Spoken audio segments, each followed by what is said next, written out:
Hello. How are you all? Are you all doing marvelously well? I think I feel a little bit more rested. A little bit more rested than I was the last time. Last time I had just got back from Nashville and it was, let's think about this. It was early-ish for me, but I had barely slept. Hello everybody. Hello Alexi and Frank and Gautier and Valium and Beowulf and everybody. Trollstrom in the mix. Hello Michael. Michael, we will be talking after this. Marvellous. Robert, how is everybody doing? Oh, I'm still wearing my mic because I was filming before. Hello Clay. Hello Andrew. Hello Chris.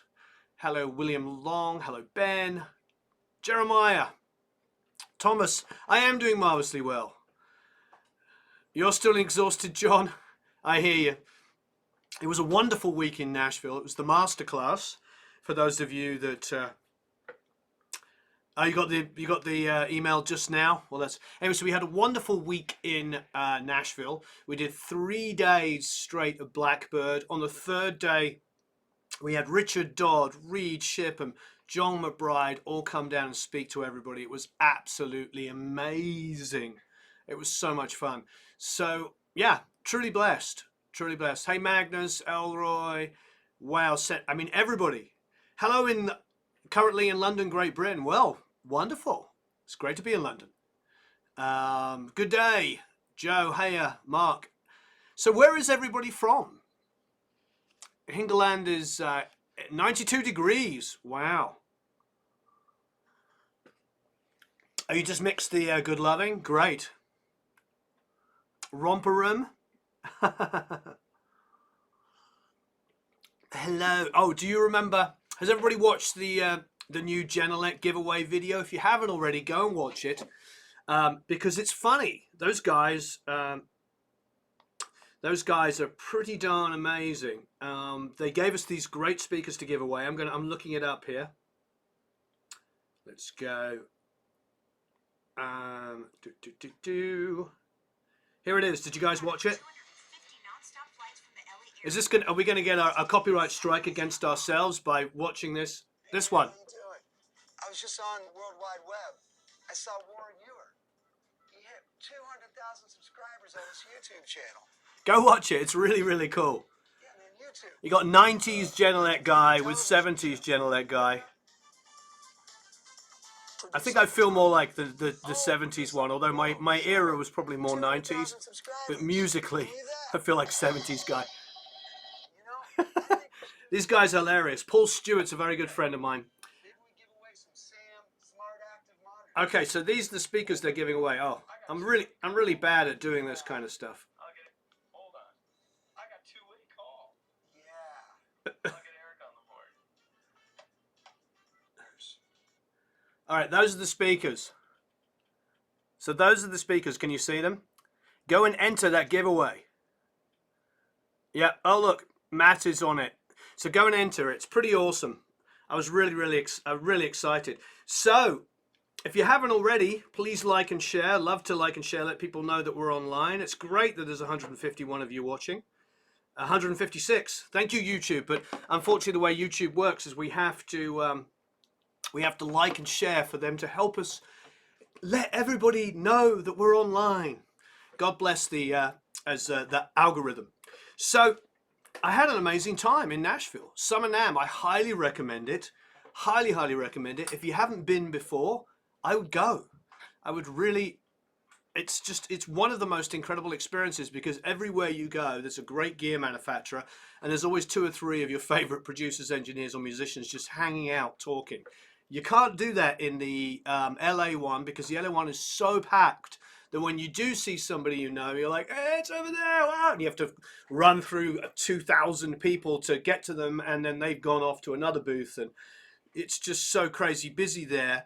But there's the same people at Summer NAMM, but it's all focused on, on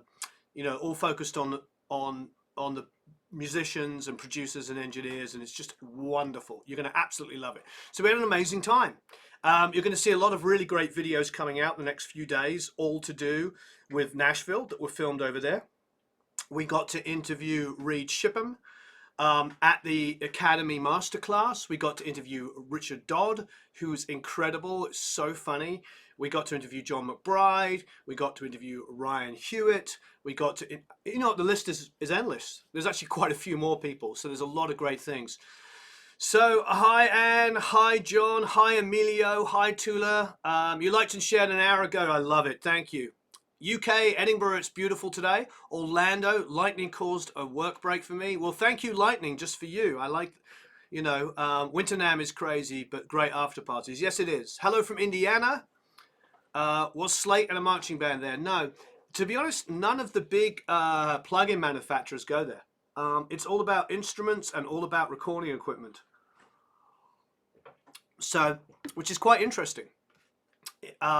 Yes, looking forward for the new videos. They'll be coming out soon. South Wales, New York. In the mix. Where's Joe?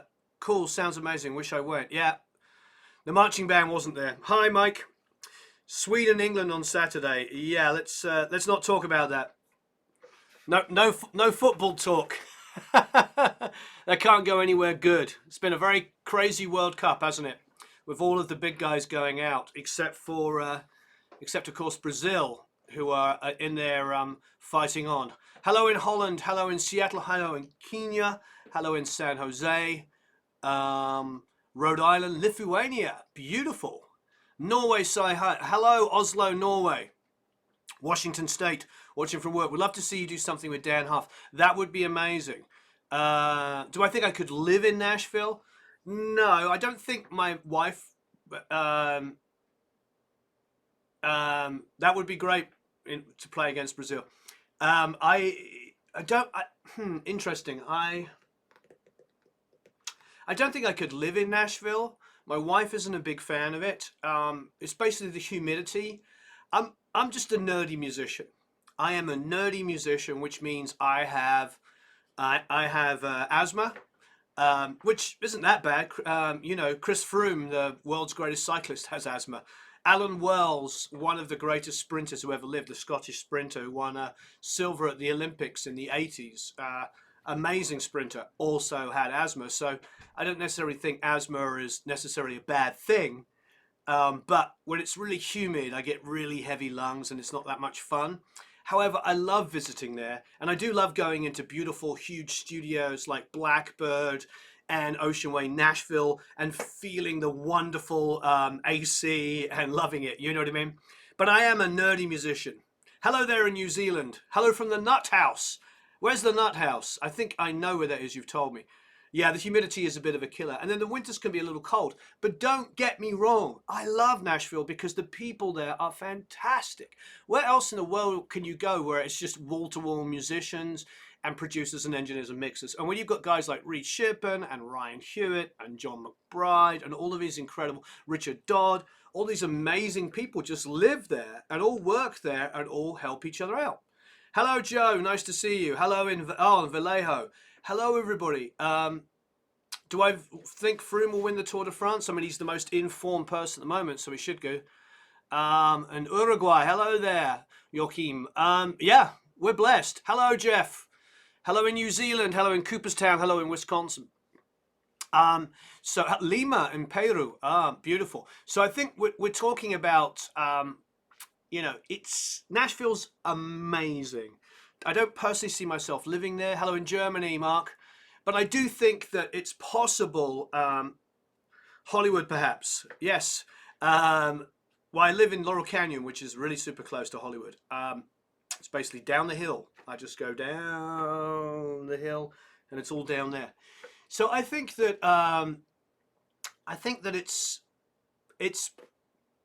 it would be a place that I can imagine having somewhere like an apartment. We've talked about it, you know, and that you go and visit to go and work. But you know, we're sort of ingrained where we live. But Nashville is absolutely is absolutely amazing. Hello there in Finland, Squirrel Hill. I'm winning the World Cup of mixing. Well, thank you, Jerry. I really appreciate it. So let's talk. Now, if you don't already know, I'm doing a big sale at the moment, all of the things we've done, and Matt asked me to remind everybody, so please check that out. You know, please check that stuff out. Hello there, Tamar. Hello there, Gerardo, Tony, Frank, Toby, Ken, Jussie, Tom, Hadley, Jerry, Mario, David. Hello, David in New York. DeGrand, you bought the LL16 and you love it. That's fantastic. London, hello, Supersonics. Christian, Steve Murray, Christiane. Hello in Ontario. Yes. Hello, everybody. Hope you're all doing marvelously well. I'm going to grab my LL16 because you said that. You're making me all...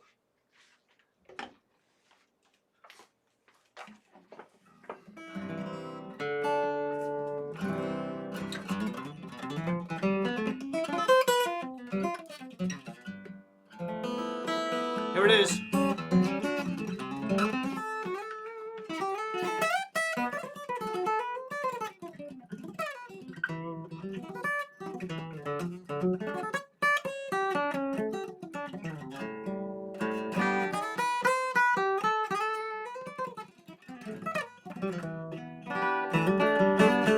You can't put it down yet.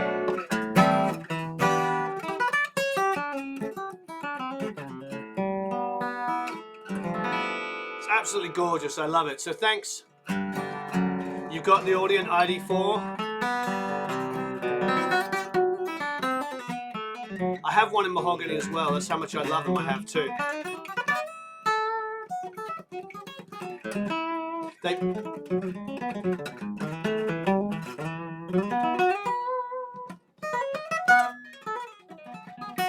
I do tune all my guitars.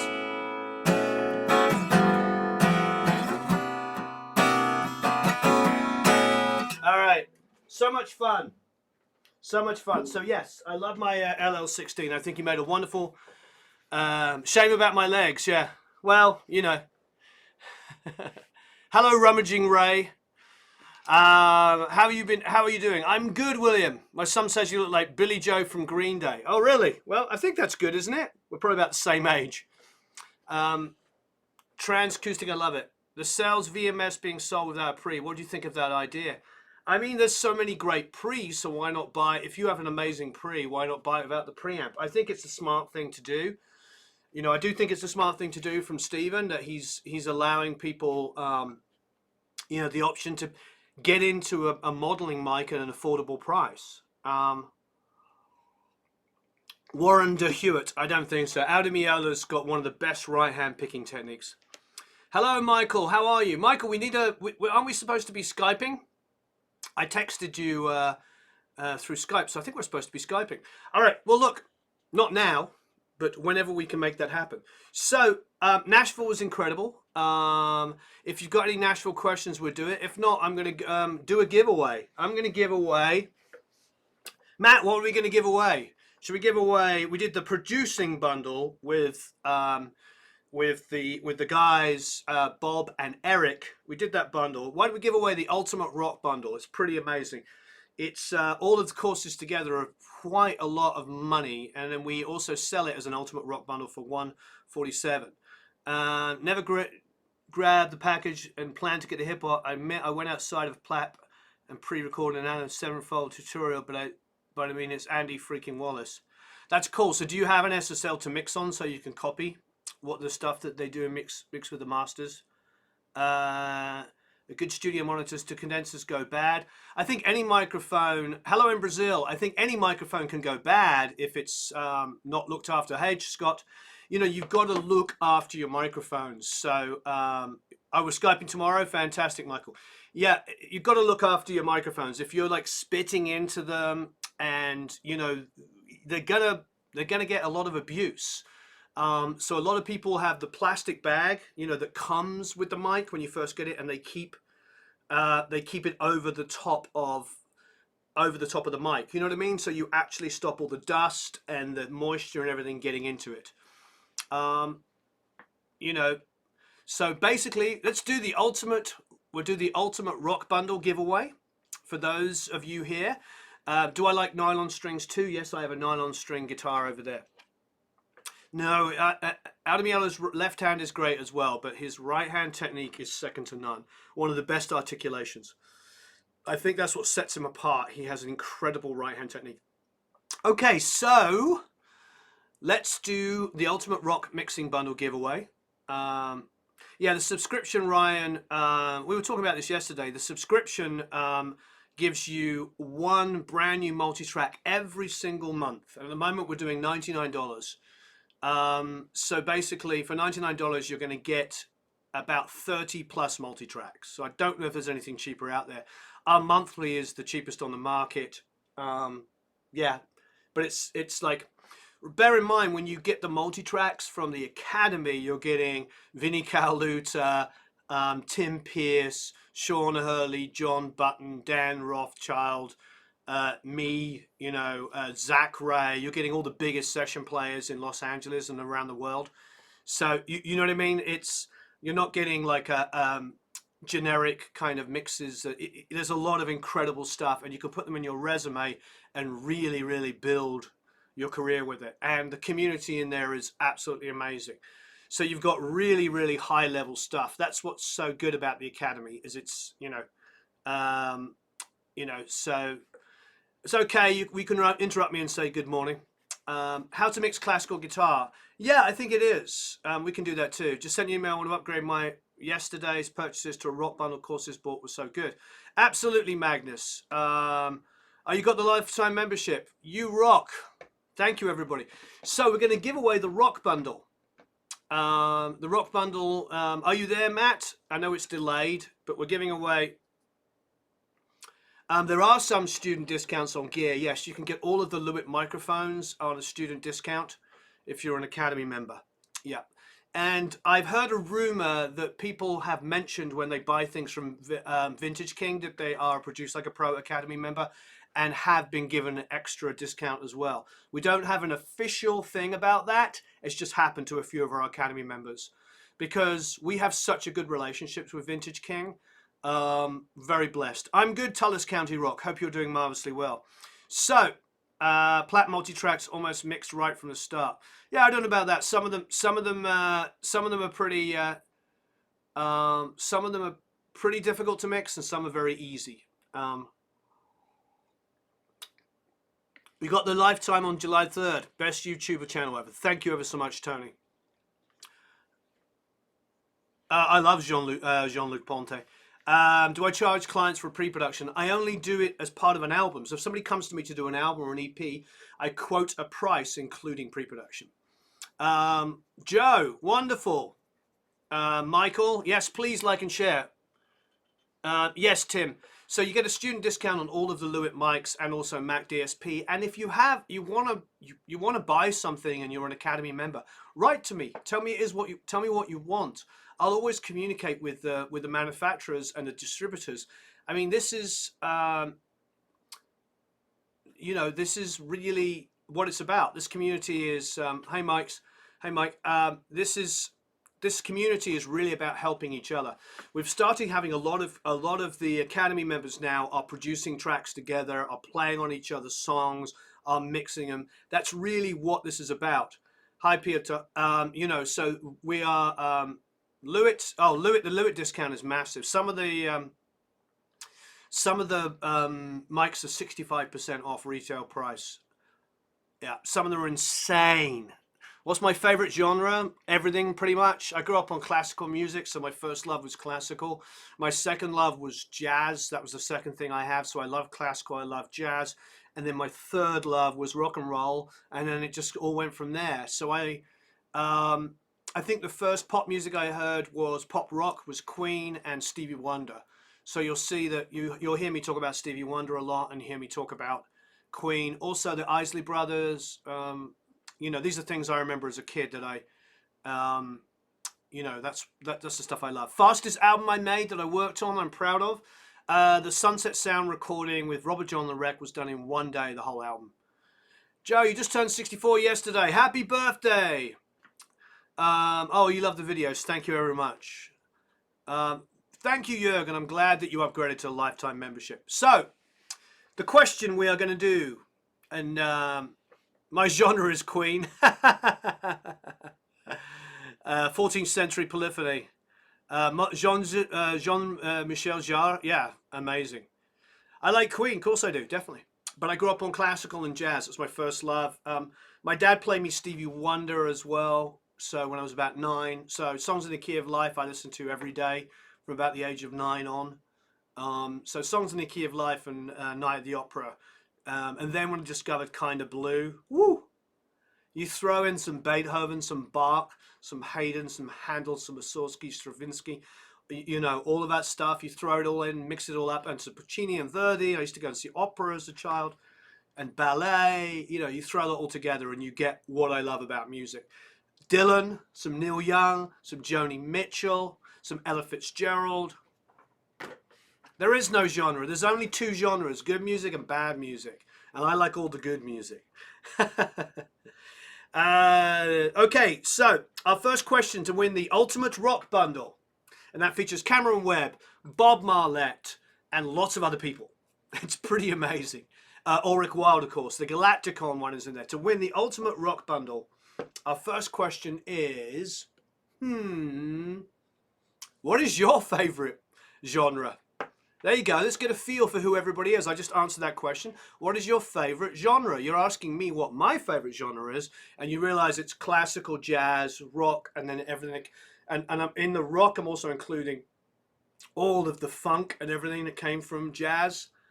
You know, so it's like jazz, funk, rock, everything. What is your favorite genre? You're asking me.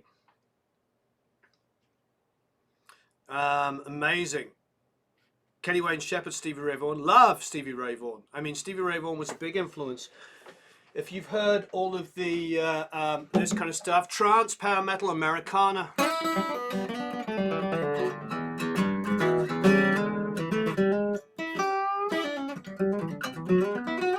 All that.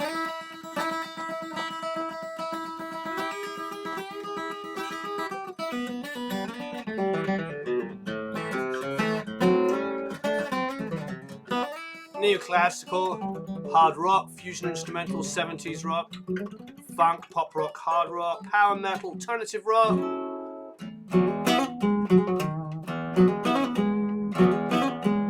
Matt, let's get a lot of these out before I want to know. Hard rock, classic rock, trip hop, hard rock, agricultural metal. I don't know what that is, but that sounds amazing.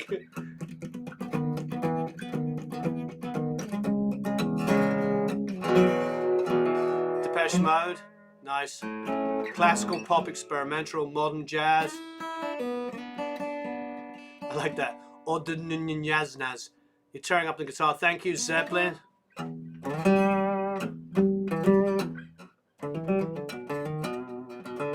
hairband era. Thank you very much, Michael. Roots reggae. You're not, 36 is not too old to become a producer at all. You are not old. At 36, you're a kid. You've got tons of time to become a successful producer. Everything but polka. I love polka. I'm married to a Polish girl. Alexi says metal, grunge. Playing guitar on a tractor.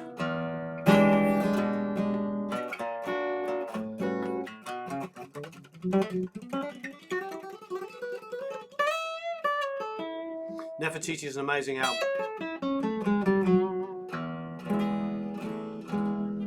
Anything on K-Rock, Wolfpack.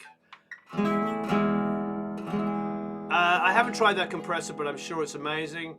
Samo one, yay, love it all. Fusion. 86, Pink Floyd. 55 is not too old either. 59 is not too old. Come on, if you're still alive and kicking, you can do this. 50 is definitely not too old. Me and all my friends would be absolutely out of a job if 40 or 50 was considered. Vodka? I actually don't drink. Nate says he's 41 and just opened a studio. I agree. Especially in this world, especially in the put the mic on it and record things. You're not too old. Yes, Scott, 45. You're not too old at all, because the reality is like, LB says he's 20 with 30 years of experience. Nice, Earl. 43, yeah. Definitely you're not too old, because the reality is like, you bring a wealth of understanding. Being a producer is like many things, but what it ultimately is the sharing of your experiences. That's what we love about the Academy, is that we've got so many experienced people in there that are going to help each other out. Yeah, 54, not old at all. 51, no, you don't drink either. Good job, Tom. 49, Mark.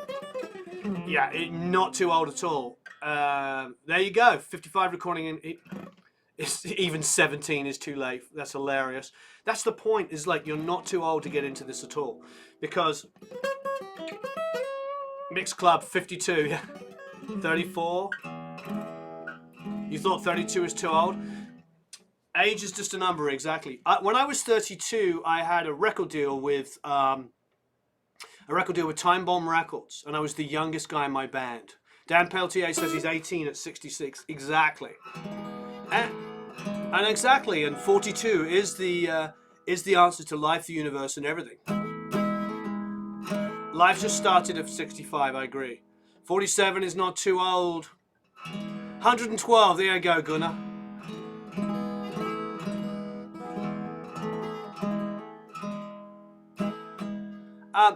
You want to learn chords. 27 is great.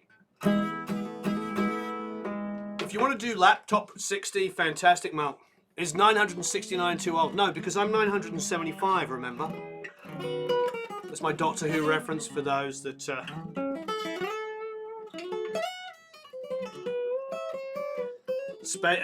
your spirit is ageless.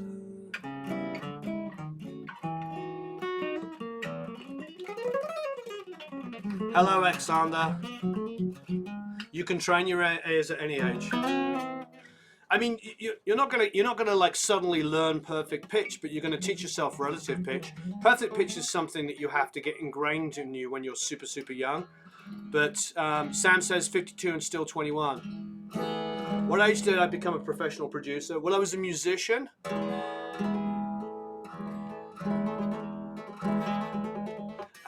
I was a professional musician at 32, and I always had studios. I always had studios, and I was always recording on 4 tracks, on 8 tracks, on ADATs, on an MSR 24. I always did all of these things. So for me,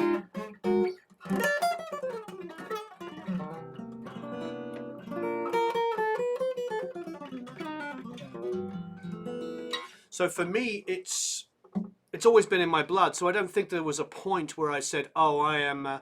Thank you, mate. There was never a point. Yes, it's the LL16. There was never a point that I said to myself, "Oh, I am now a producer." I was always producing, always doing that. So I don't think you have to like give yourself that thing. I remember doing this for like 10 years and feeling like a fraud, and then just one day I owned it. So I think everybody feels that way. All of the great guys and girls that I admire, always have massive self-doubt. The guys or girls that have enormous egos about this aren't really the people I gravitate towards to, I don't have any gear with my name on it. Even when we designed that 1173 mic pre, which Matt, can you put the link up so people know what I'm talking about? When we designed that mic pre compressor, the prototype, which I think is around here over here, it's the silver thing over there. Michael Stucker called it the Huart channel, because it was all my ideas, and we worked on it together. So he called the original one the Huart channel, but I don't honestly think I wouldn't. I was like, I don't want to do that. This isn't called Warren's Place. You know what I mean? We didn't do a channel based on that. The whole idea is community, and the whole idea is what's so great about this. For instance, is we're having this conversation, and you are all talking to each other here. Oh, you're welcome, Harrison. Yeah, we're all talking about this stuff. I will focus in, and if you want to buy us lunch. Like for $5 or something, because we're going to head to Bob Marlette's. If you want to buy us lunch, just ask us a question and I'll answer it. If you have a specific, very detailed question you want me to answer. If not, I'm going to talk. No, rock and roll is not a young man's game anymore. Jazz is not a young man's game. It's, if you want to do something really, really well, there is no substitute. You know, there is no substitute for experience, none whatsoever. Anybody have an in with Brian May so I can interview him? Yep, 40 years old and producing and DJing along with 18 to 20-year-old kids. Well, when I was in my 20s, I DJ'd. I also did dance music in the late 80s when I was a kid. Oh, you did? Okay, so the cat's a little bit out of the bag. So Lancaster Audio is a company that is basically it's IRs, so it's impulse responses, and those of you that use impulse responses will know that the the leaders in that world were called Rosen Digital. They've been going around for like 4 years now, and they've done exceptionally well. Well, now Rosen Digital is Lancaster Audio, and Lancaster Audio is the two original founders of Rosen, which is Rob Rosen, of course, Alex Nasler, Glenn Fricker, and myself. So we've all decided to team together. We've been talking about it for about a year, and now eventually we did it. So if you go to the Lancaster Audio site, could you put that up, Matt, please? Could you text him Lancaster Audio site? If you want to go there, you'll see that we have all of the Rosen Digital and more. We're doing producer packs now. So now I'm going to my good friends like Bob Marlette and Auric Wild and Cameron Webb, all of the guys that do these great courses with us, these guys that work on Black Sabbath and Airborne and Galacticon and Static X and Motorhead and all of the punk stuff, Orange County punk stuff that Cameron does as well. There's so much great stuff. You know, as you know, both Auric and Cameron both worked with Terry Date and did great things. We're also going to Sahaj as well. Yes, that's what it's named after, the plane. So basically, you can go now there and download and get all of the IRs from Rosen and Thank You Nothing's Nothing and all of these producer packs we're doing. So it's pretty exciting. So please go and check that out. Did I see Queen on PBS? No, I missed that. Look, and there he is. Matt put it up. Lancaster Audio. So go check that out. Yeah, everything I do is plane related. My publishing company, everything I do is called Spitfire. The studio is called Spitfire. And Lancaster, Glenn's uncle, so I have the association with aviation and I'm obsessed by it. Glenn's uncle was a Lancaster mechanic. So when we were talking about it, we were talking about getting together with Rob and Alex, we decided that would be an amazing name. Michael asked, I'm buying you lunch to prepare for my questions on Skype for my new record label and releases I have coming out on vinyl, including my own instrumental album. Oh, thank you. That's incredibly exciting, Michael. I appreciate it. Anybody else want to buy us lunch? Buy the kids lunch?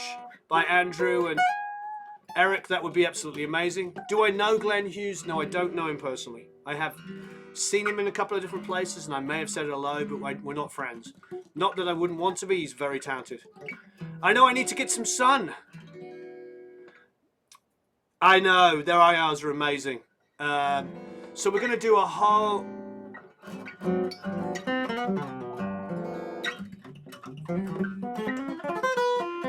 Phone is going.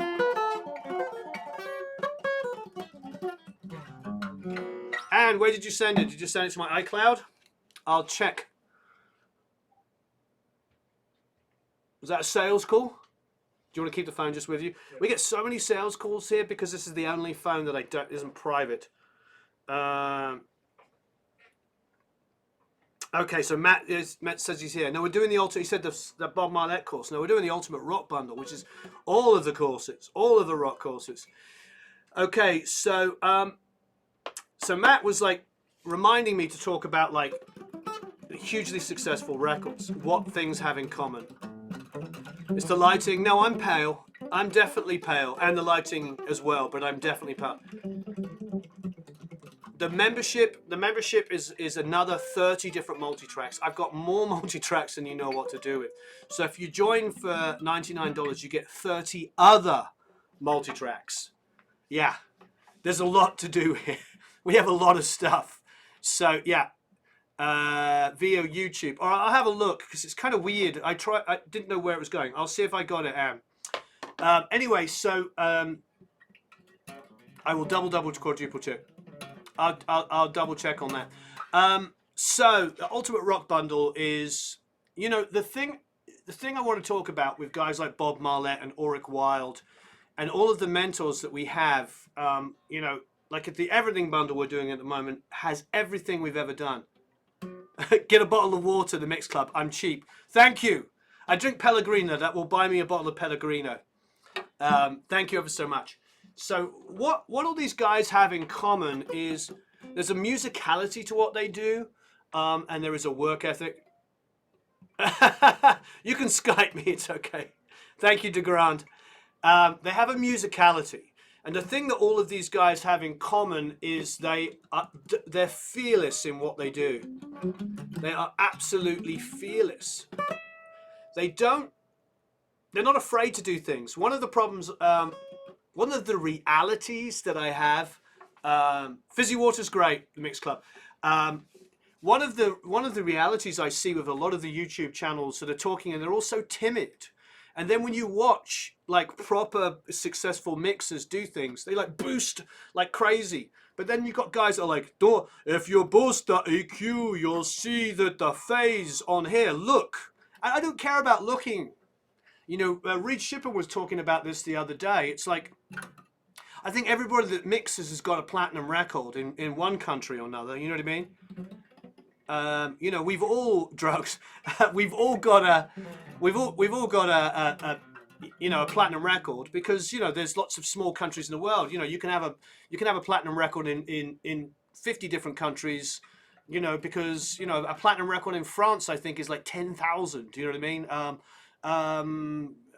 In Russia, I believe it's 5,000. Can you believe that? It's so low. So everybody can be successful, and that's what's great about what we do. But it doesn't. Do I miss England? I miss my friends. I miss history. I miss the incredible. I miss the incredible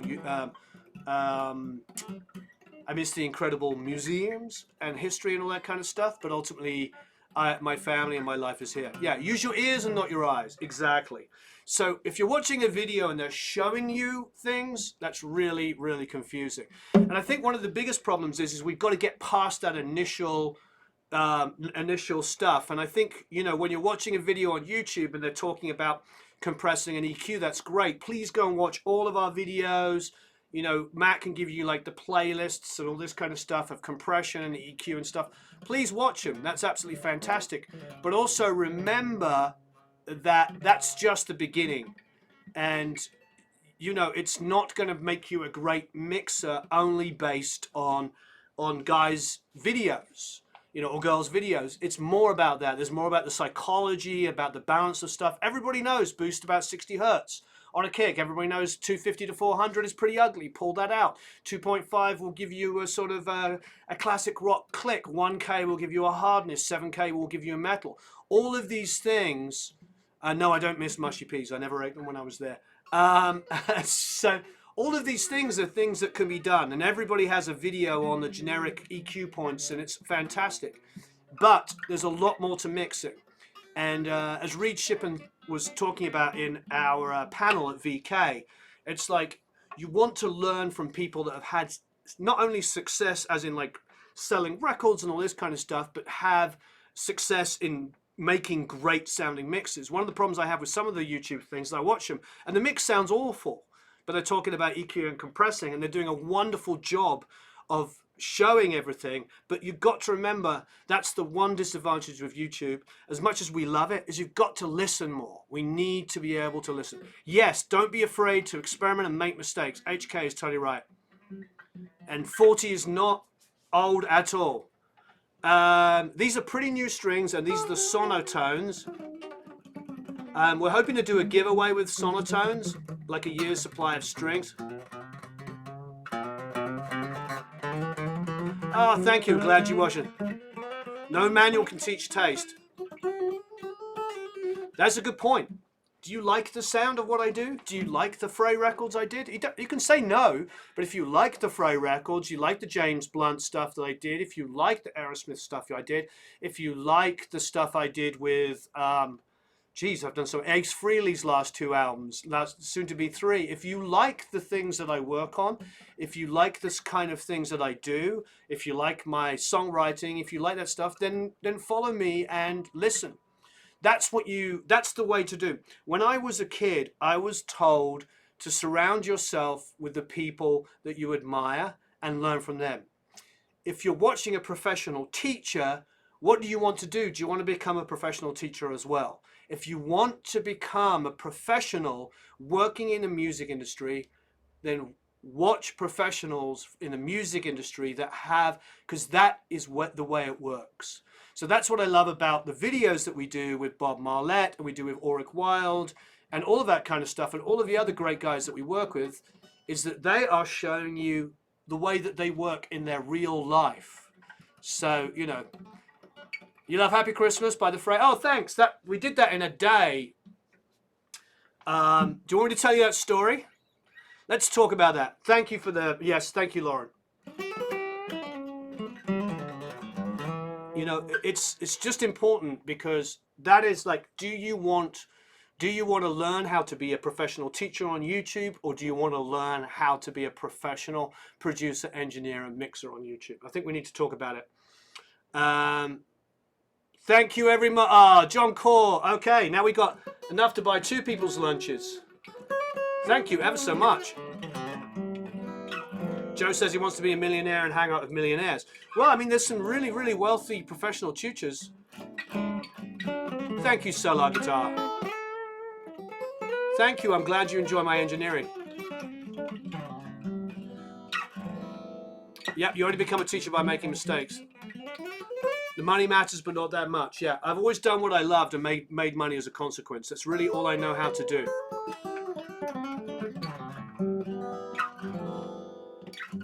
Cat Parsons, yeah, that was fun to do that record. Every time I say Bob Marley, your brain hears Bob Marley. Okay, who's your favorite producer to win the Ultimate Rock Bundle? And who is your favorite producer? What is the producer that you listen to, that you love consistently the sound of their records? Whether boy or girl, I don't care. Who is your favorite producer? Who's the one that when you, and I can also throw in engineer, because engineers obviously have a, so who's the favorite person making records on this side of the glass, producer, engineer, that you listen to, knowing that when you put on their record, doesn't matter who the artist is. Oh, thank you, Alexi. Who is your favorite producer? Flood. Thank you, Geraldo. Flood again. Flood. Okay, Joe, I get it. Flood. Bob Clearmountain. Yeah, incredibly talented. Steve Albini. Bob Rock. Flood. Jimmy Page. George Martin. Jonathan Wilson. That's a good one. Jeff Lynne. Andy Wallace. Brendan O'Brien. Chuck Ainley, George Martin, Flood. Flood comes up. Oh, thank you, Maurice. Daniel Lanois, George Martin. Ben Gross is amazing. Yep, Ben's amazing. Did you watch our episode with Ben? Bob Clearmountain. Me. Somebody's being honest there. They said themselves. Bob Rock. Butch Vig. Dave Cobb is amazing. John Feldman. Oh, Jerry Finn was amazing. Lots of George Martins. Alan Parsons, Merchant Birch. Nigel Godrich, good one. Eric Valentine. I second that. He's one of my favorites. Richard Furch is amazing. Rick Rubin, Kevin Shirley, Andrew Sheps. Jack Douglas, nice. Jack is amazing. You're hitting on some of my favorites. Bruce Sweetie, and I agree. Max Martin is a great producer. We'd be foolish not to say. Hugh Padgham. Now we're hitting on some great ones here. Hugh Padgham, Visconti, Alan Parsons, of course. Don Was did some great. Stephen Street did some. Paul Epworth has done some great stuff. I agree. Alan Parsons, thank you. Bob Ezrin, Eddie Kramer, Mutt Lang. Those are all good ones. Alan Parsons again. Bob Ezrin again. Bob Ezrin again, but Phil Spector, I agree. Jack Douglas again, that's great. Dave Cobb, he's one of the best modern producers by far. Really, really big fan. John Bryan, that's an interesting one. Yep. Derek Muffet won. Derek, who did you choose? Quincy Jones, yeah. Quincy Jones.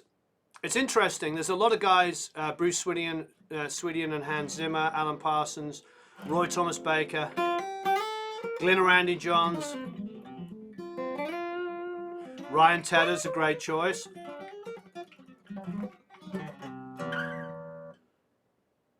Tom Almquist, that's another good one. Eno, that's a great one.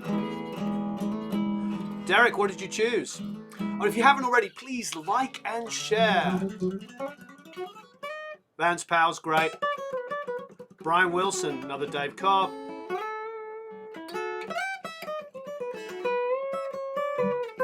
Trevor Reznor's a great one.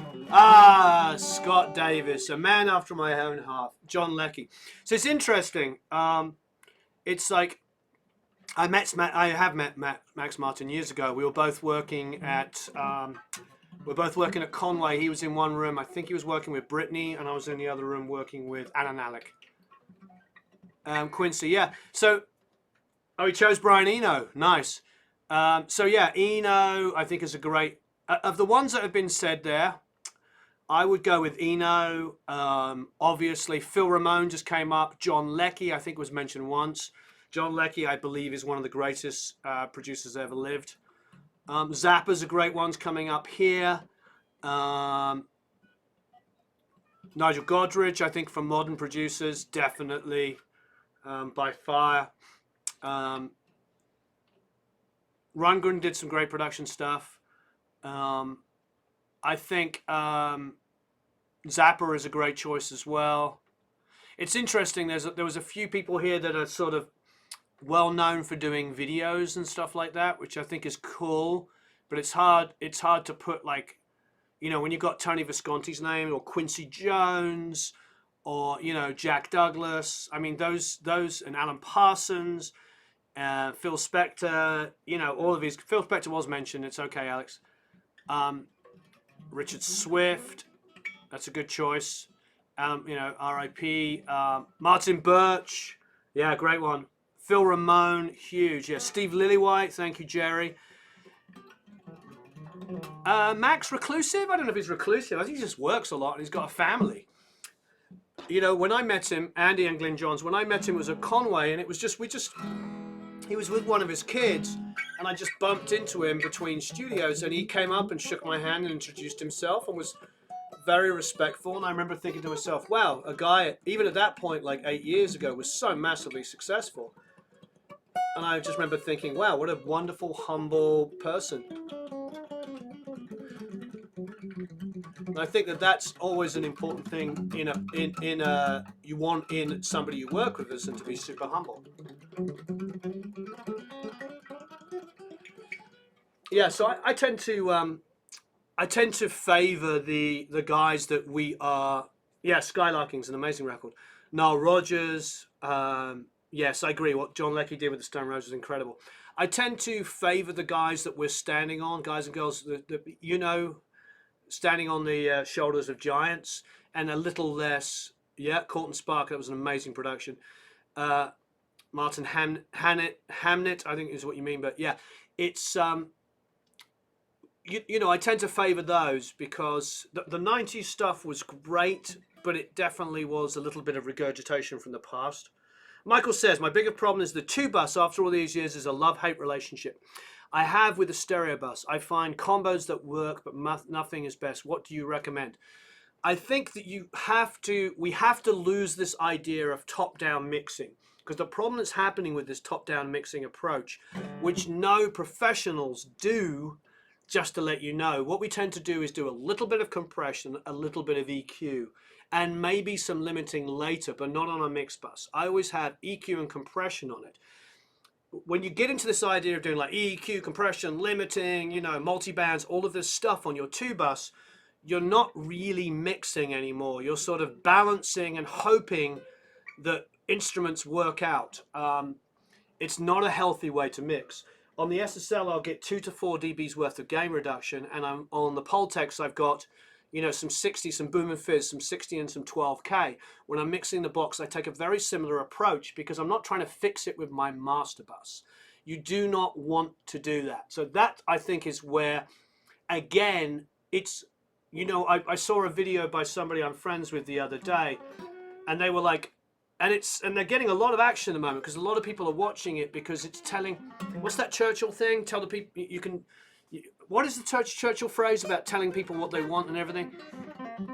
The reality is like all of us move into this idea of thinking that we can solve it by just crushing everything on our master bus and then just kind of like firing everything into it, firing the drums into a bus and then firing that bus into a master bus. The problem with that is we end up with the mixes we all hate.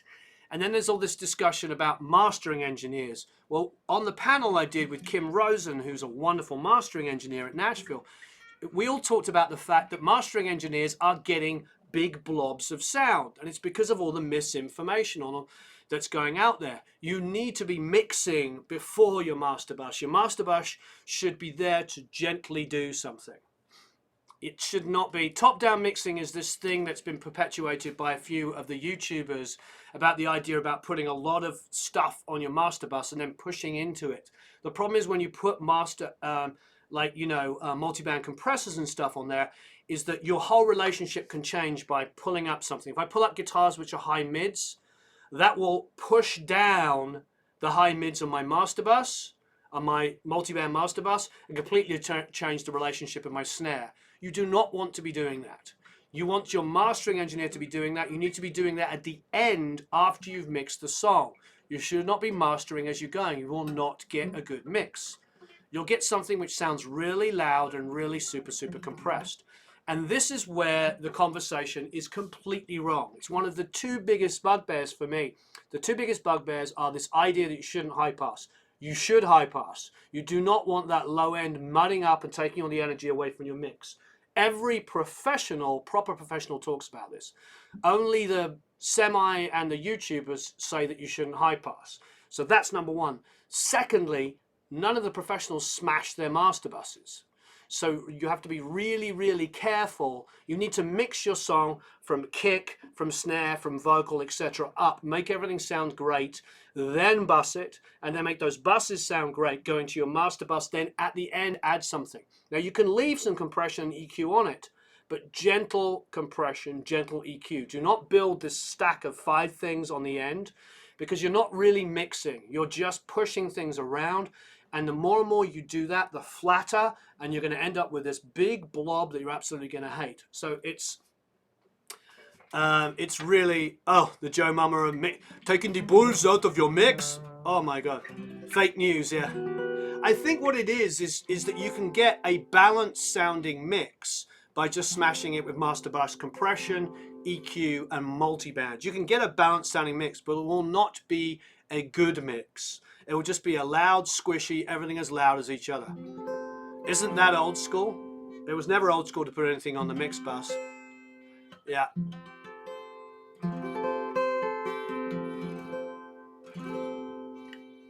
Yeah, well that's, and Sylvia doing that is just a way to get people to, it's just a hype, isn't it? It's just like, I love Sylvia, but you know, a lot of guys and girls are doing these things like, you know, that like the whole do not high pass, you know, all of that stuff is it's to get noticed. We're trying to give good, solid advice here to make great music, you know what I mean, as opposed to reactionary stuff.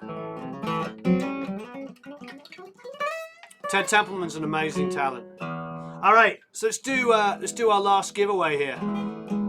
What do I think about Bomb Factory? I use them every day. They just open up in my DAW. The 1176 sounds great. Use it every single day. Why not? It's there. It sounds good. I know how to make it sound good. Some of my favorite producers use them. Do I need a console that goes to 11? No, I don't need a console that goes to 11. Sylvia Mike's the chicken.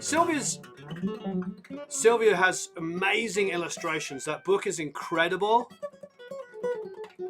It's incredible, and she has lots of like crazy ideas. I'm met a bloke like playing classical jazz. I don't remember how that goes, but I'm sure that's great. Don't know how to play it. Thank you. I think you should use stuff on your master bus. Don't get me wrong. Use gentle compression and gentle EQ, some boom and fizz to exaggerate areas that you want to bring out. Mix into it, but don't put multi-bands and stuff and then mix through the multi-bands. That is the biggest piece of information. Do not just use your buses. People get aggressive on their EQs. Real mixers get aggressive on their EQs. And it's one of the biggest things Reed was talking about. Was like, EQ it more. You want to have a record that you want to have singles that sound like Reed's does. He just had 2 consecutive #1 singles. 2 consecutive #1 singles. How does he get that? By being aggressive and being fearless. You know, yes, the next giveaway. Okay, just join Plap. How much gain reduction for Master Limiter? Personally, I would just do a small amount and leave that to a separate process.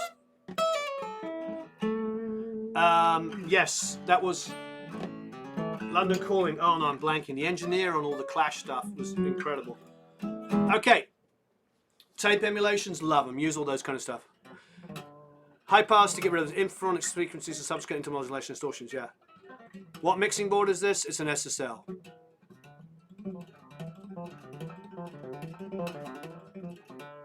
I'm reading a lot of these questions. Undertow, yeah, I agree. So please like and share. Please like and share. Remind everyone of the sale. Oh, okay, this is Matt. And then you get the multi-tracks and develop your own sound and what all the records have in common. There you go, see? Okay, so the sales that we're doing, the 2 sales is the Academy, which is $99 for a year. People ask me about differences. Well, what that has is it has 30 plus multi-tracks in it. It has a massive community of people. In fact, a lot of the people watching this are already Academy members. And so you're going to get to download these multi-tracks. There's all kind of genres. If you join for a year, you get all of them. So please come and see us in there. Then we have a separate thing, the Pro Mix Academy, where you can buy individual courses of other producers and engineers and mixers other than me, which would include Bob Marlette, which would include Auric Wild, which would include Brad Wood, and Cameron Webb, and a billion. Oh, Mark Needham has a course in there, which is amazing. We have some great, girls and stuff in there as well. It's not all just a bunch of dudes. It's pretty amazing. So go and check that out. There's tons of sales going on. Yeah. Chris Norris says, watch the video of Eric Valentine mixing Queens of the Stone Age. The amounts of mids he cranked into it. Yeah, this is the problem. This is a problem with people who have YouTube channels that aren't really mixers. They're not as fearless because they want to rely on the visuals, and then they talk about like, well, look, you can see that the phase has slightly changed. I don't care what it looks like. What does it sound? Thank you, Modern Music Group. Just upgraded lifetime membership. Woohoo! Bill Price, yeah, Bill Price. Wow, I mean, to me, Bill Price, John Leckie, and Modern would be. Matt, would you put up all the prices? The mastering and bundle isn't Bob Marlette, it's Warren Sokol. The mastering bundle is amazing. Can you create a video on how to use drum samples, live drums, and how to program in the beat of the song? I have quite a few that touch on that. Thank you, Scott. Yeah, it's really a lot of fun. And I get to play guitar.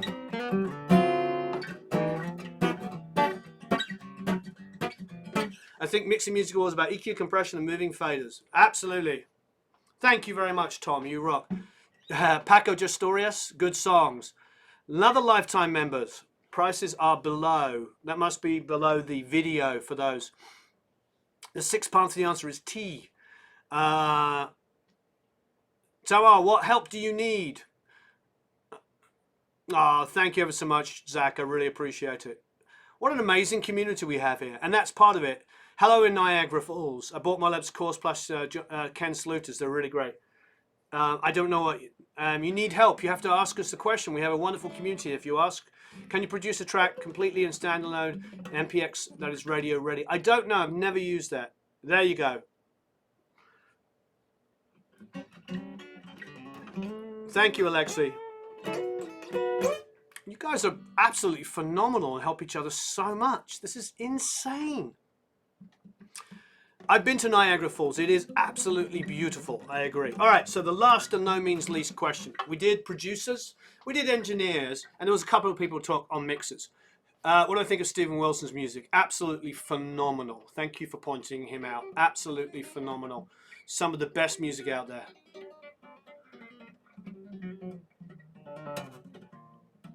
Yeah, Oryx Course is great. The Galacticon one is insane.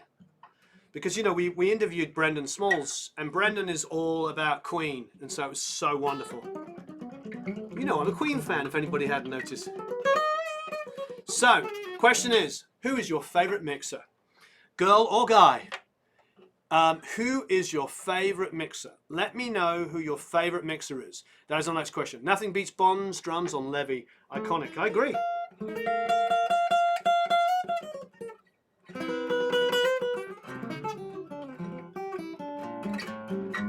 Do I like Nick Launay? Yeah, he's great.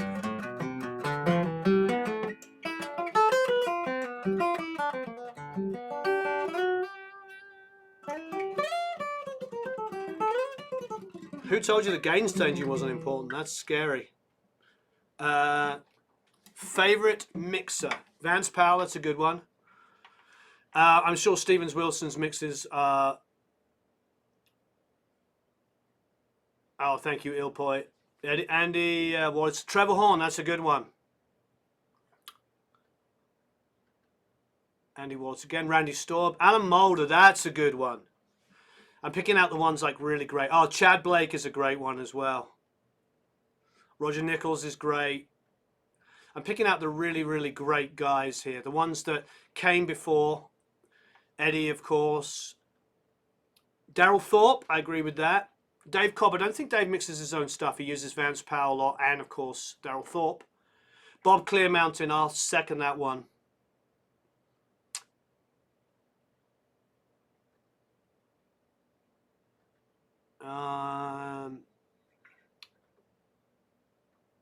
Clearmountain again. Oh, thank you, Michael Horowitz. More Clearmountain. Lots of CLAs. Alan Parsons, yeah. See, here's where we're at, you see. Thank you ever so much for people that sang me. But here's where we're at. We've got one Alan Parsons and two Bob Clearmountains. Martin Birch, Vance Powell. Al Schmidt, good one. I haven't worked with Emily Lazar yet, but I really want to. Thank you for reminding me. I haven't yet. Eddie, Al Schmidt. So what's interesting now, 3 Bob Clearmountains. I think if anybody, Bob Marlette's amazing, Al, of course. If any of the newer mixers, like the Crystal Algaes, etc., if any of them were honest, they should all say Bob Clearmountain. Or they would look to, Andy Wallace, I think, killed the 90s, owned the 90s. Steve Fitzmaurice. I saw one Steve Fitzmaurice. Steve Fitzmaurice is, without a doubt, one of the best mixers in the world. But it's interesting because we live in a place where it's all about high-profile internet. And I love CLA, but Steve Fitzmaurice and Spike Stent, they don't have products and stuff with their names on and stuff. And Bob Clearmountain. But Bob Clearmountain, Steve Fitzmaurice, and Spike Stent are inarguably the great 3 of the top 5 mixers ever. They sound absolutely amazing. I mean, and Alan Parsons. So go back and listen to Dark Side of the Moon. But that's a recording. He didn't mix that. They brought in somebody else on that. But go back and listen to Bob Clearmountain. Go back and listen to anything Alan Parsons recorded or worked on. Go back and listen to Al Schmidt stuff. Eric Valentine is incredible. I mean, these are the guys that you really should be checking out. They're not being talked about enough. But Sowing the Seeds of Love, go back and listen. Or Woman in Chains, go and listen to it. I highly recommend now, after we finish, go and put on Woman in Chains. Or go and listen to The Wall. Somebody's saying, but yes, we do punk rock. If you go to the Cameron Webb one, he does a punk rock one.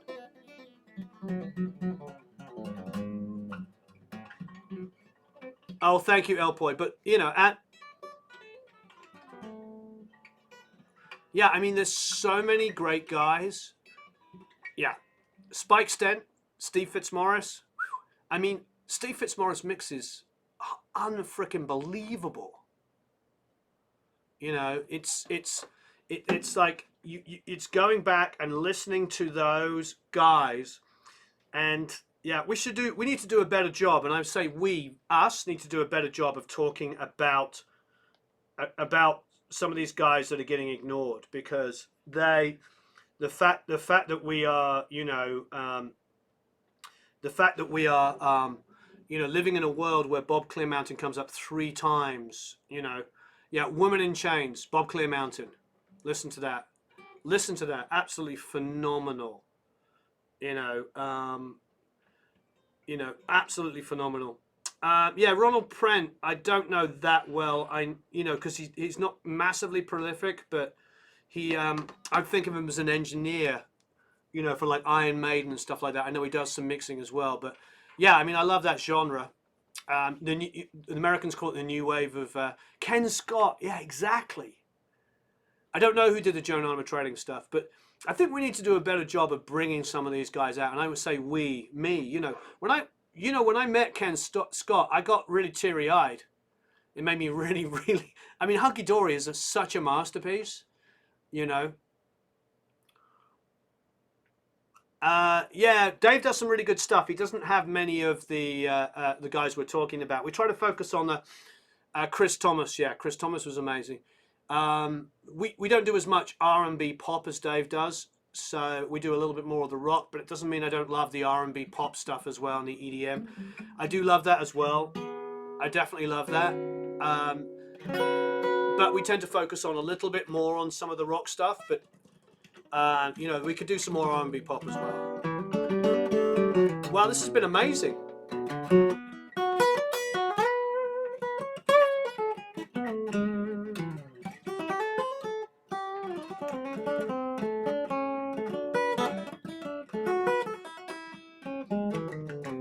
George Massenburg.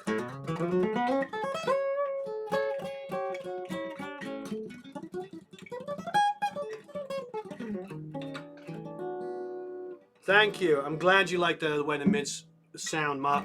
Yeah, It's really important for me to get that kind of stuff. Is there anybody else that wants to buy? Thank you, Joe. Wants to buy? I got 2 lunches here, so you're gonna have to cover Eric. Wants to buy anybody else a lunch?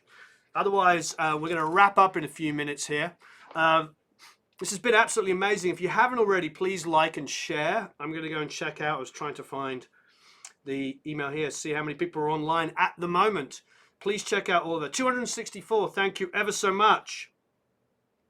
We have 182 likes. If we could get that up to 264 or more, that'd be amazing. So please like and share. Spike Stent is amazing. Yeah, I think for me, the modern mixers that I admire so much are Mark Endert, Spike Stent, Steve Fitzmaurice. I think are 3 of the best ever, and really, really admire what they do. Oh yeah, I know we've got 2 Erics now. Yes, Roy Thomas Baker. Well, they did those with the band. In those days, mixing when you were talking, I don't know who won off the top of my head. Who won? Who did you choose, Matt? Sebastian R. Como. And what did you choose, Sebastian? What was your choice? Yeah, well, Al Harrison, can you publish lists of producers and engineers we newbies? Well, I think Bill Price, check out Bill Price's records from engineering. It doesn't get talked about enough. Talk about Alan Parsons records. Look at Ken Scott albums. Look at Bob Clearmountain albums, and more modern. I would then reference Spike Stent's modern mixes and Mark Endert's stuff. Those are guys that are very, very detail orientated. Aren't necessarily Chuck Norris, great. Who weren't necessarily guys that have a specific system and everything sounds the same, have the same snare sound. These are guys that are a little bit more pushing the boundaries and trying new stuff out. Definitely check all that stuff out. Who engineered Wham's last album? I don't know. Did you do it?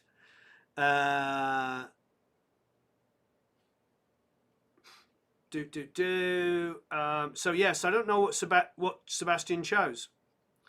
Al Schmidt is obviously a great one. Would love to place a reference who did what in regards to mixing. I'm Brendan. Who mixed by Perry that a killer mix? I don't know what. Done by Perry. I'm sorry. Can somebody tell me what that is? Yeah, I mean all the bands used to mix in those days. What is the package on the Studer? Oh, I don't think there's a package. That's a lighting. That's a light that fell down, and then on top of the Studer at the moment is a ukulele.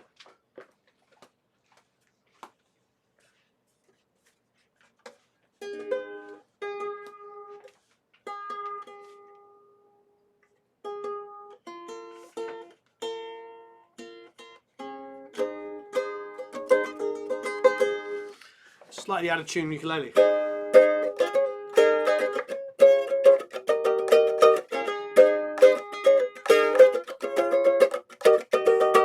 That's what's on top of the Studer, the A80. Hey, quick shout outs. Jeff McDonald, you still watching? This is Jeff's new pedal that he just made with a friend. It's amazing. We love it. Jeff, you rock. We need to talk. Really, really good. Also, the Lunsbury, Nigel. Another overdrive. This was really, really cool. Look it up, Lounsbury. Tell them I sent you. Really good. So a couple of new great pedals. Jeff McDonald's pedals and the Lounsbury. Really, really good. As a guitar player, that's what I care about, you know? I'm still a guitar player at heart, so I'm always going to do stuff like that. It's nearly 4:45 in the morning here in Australia. Thank you, guys. Bohemian Rhapsody on the uke. Shout out to Generate. Great giveaway. Yes, if you haven't already, please go to the giveaway. And please like and share. That would be absolutely amazing. We have 209 likes. Yay! If you can get more, that'd be absolutely amazing. And so, did you check out?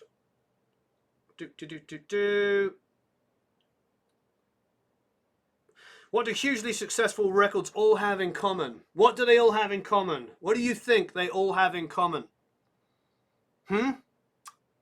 What do all hugely successful records have in common?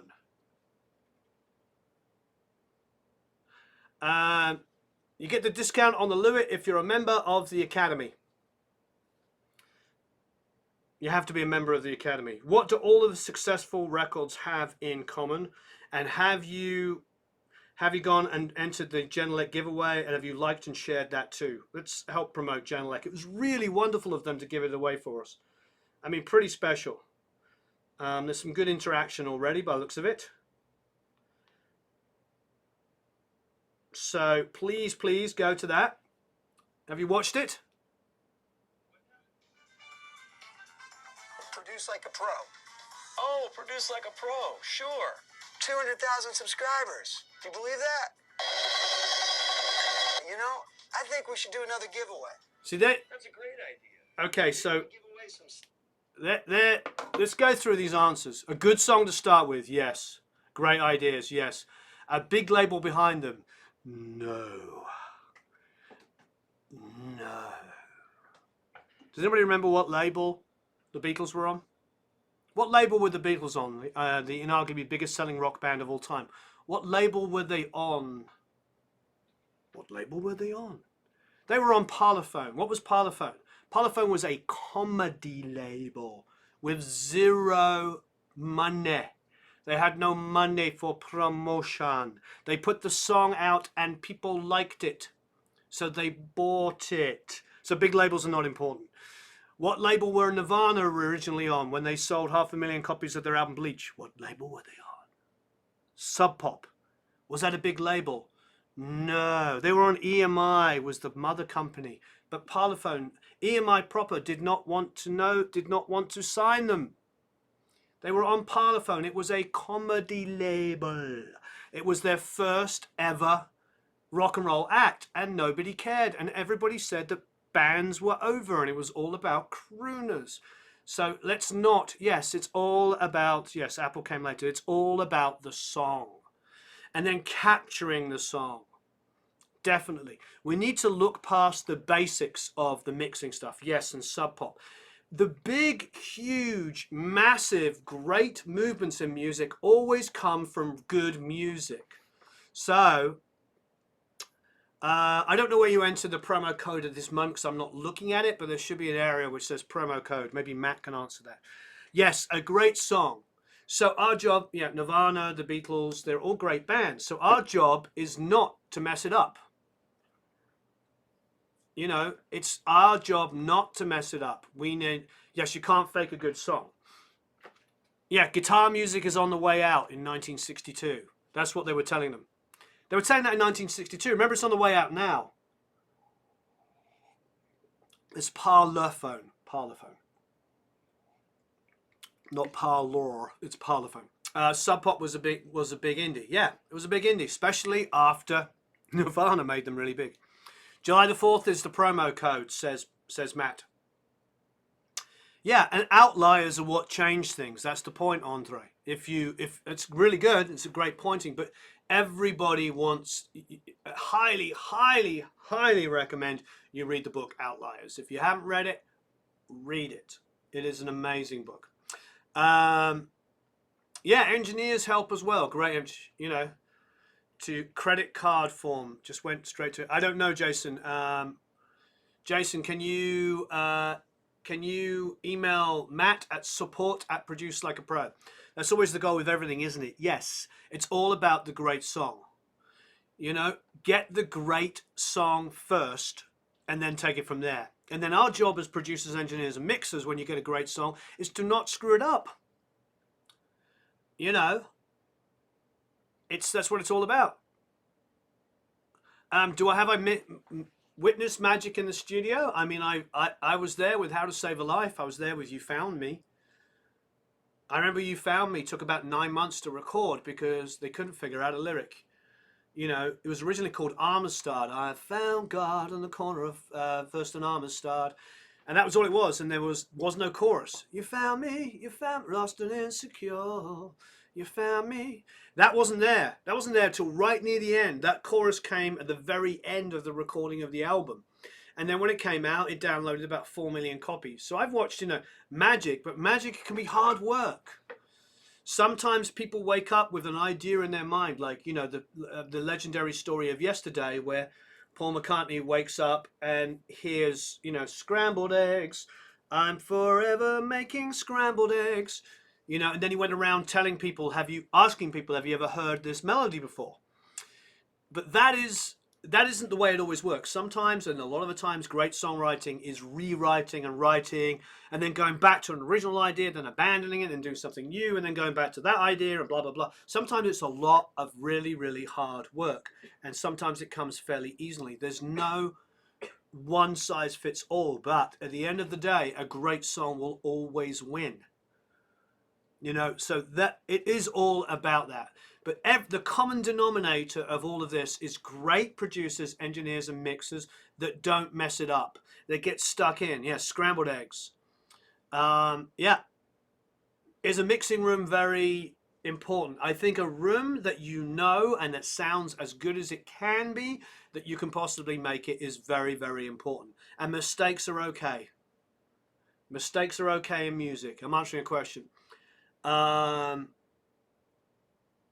Great songwriting is not dead. It's just not very prevalent in pop music.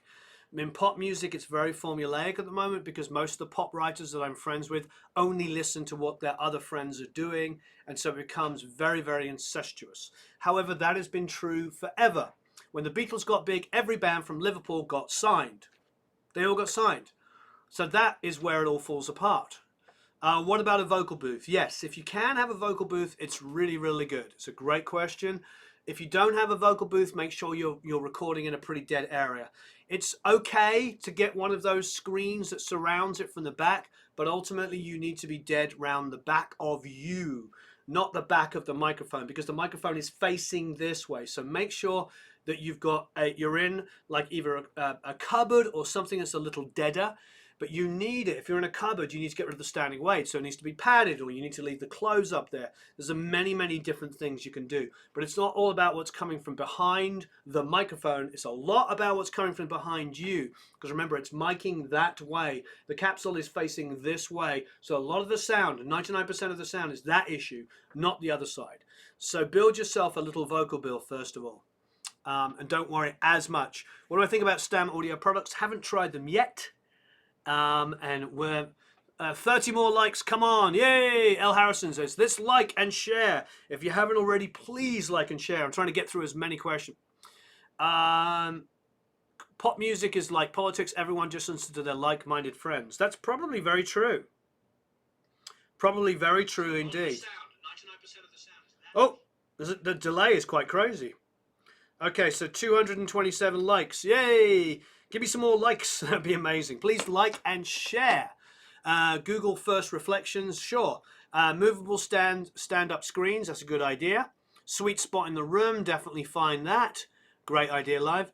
Treatment inside the panels and see how stuff in the walls is breaking up. Standing waves. The thumb down. There's always a thumbs down on every video I do that comes up immediately, even in the first 10 seconds. Lots of people, there are people that follow you just to give you thumbs down.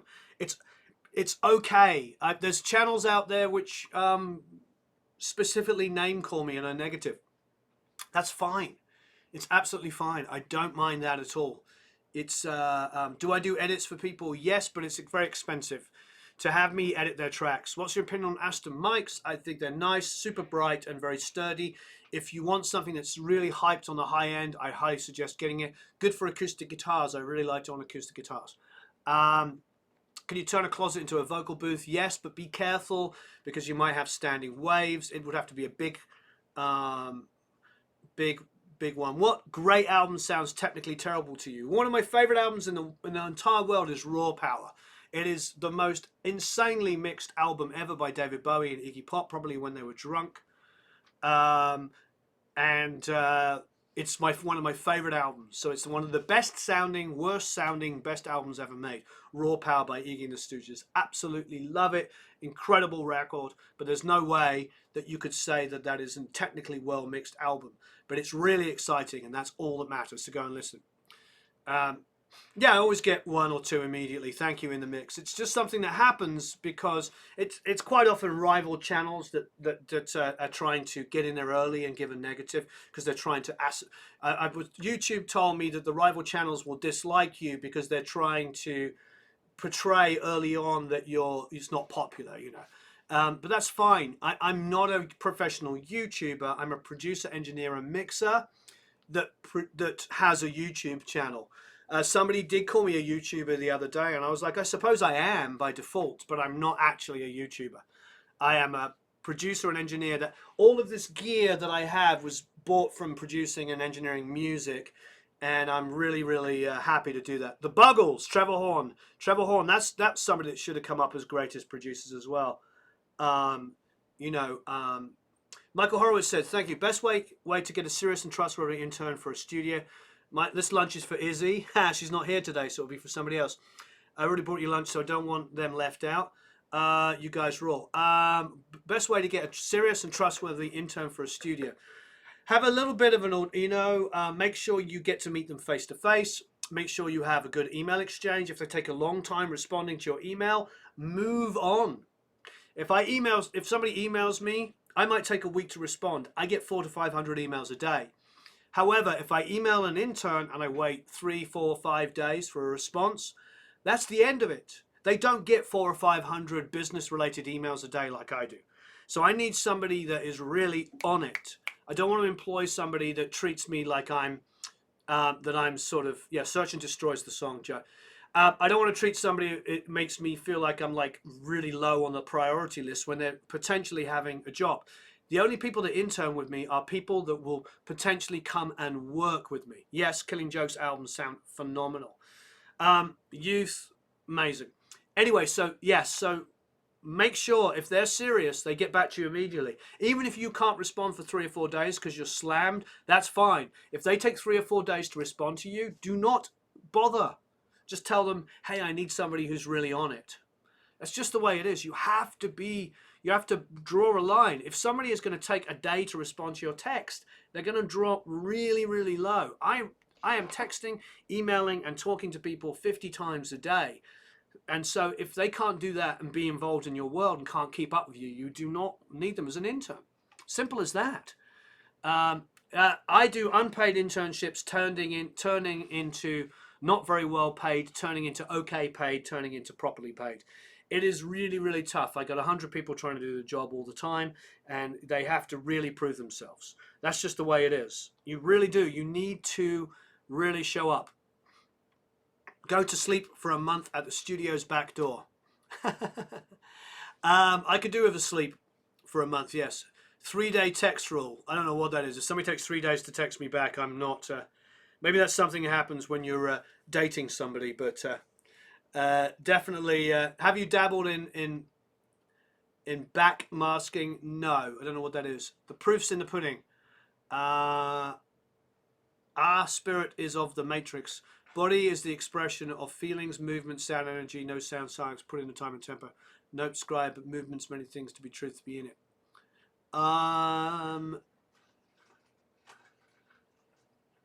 But yeah, if you're sleeping outside the studio every single morning, making sure you're the first one here, you're going to win a lot more prizes. Electric Eye Judas Priest, what perform your song? Give it 100%. Don't hold back. I agree.